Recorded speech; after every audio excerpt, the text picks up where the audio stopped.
I feel really good about it. Obviously, with Miles, Olivier Vernon, Sheldon Richardson, the guys we have, Larry, the guys we added in the draft, Billings and free agency. I feel really good. I've been part of teams, going back to Denver and San Francisco, where everything started up front.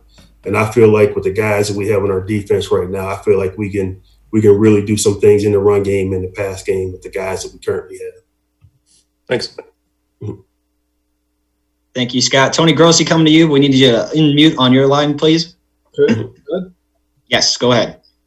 Joe, could you give us a little more detail about your concept of the defense you're going to run? You were involved in a system comparable to Seattle last year, and before that you were with Vance Joseph. So what's the end product going to look like? Well, if I tell you, I'm telling everybody in the league what we're doing. We'll keep it between us. Yeah, no, really, I feel like, again, I've been on some good defensive staffs the last couple of years. Going back to my time in Minnesota, my time in Denver with Wade Phillips, and then last year with San Francisco.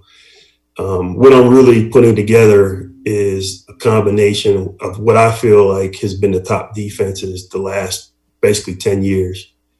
So it's really a combination of the things that I've done in Minnesota, Denver, and San Francisco. And they all fit together. Again, we're almost through our whole install.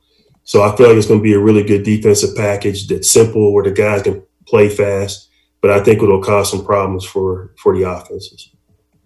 No, I've come from both systems.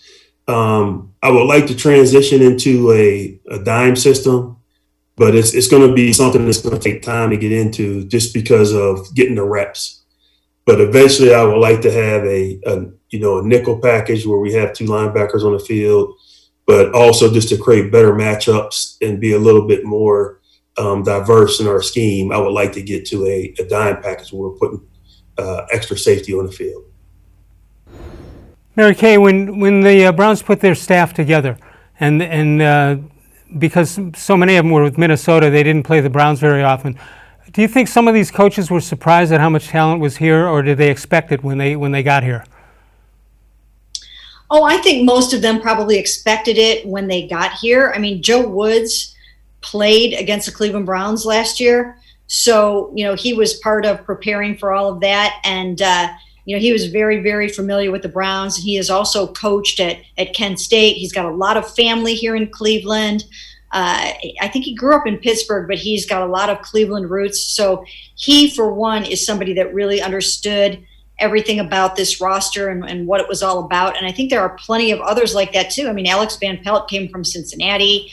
He's very, very familiar. So your two coordinators alone right there know everything about the talent on this football team. And then Mike Prever carried over from last year. So I think they had a pretty good handle on it. Let's take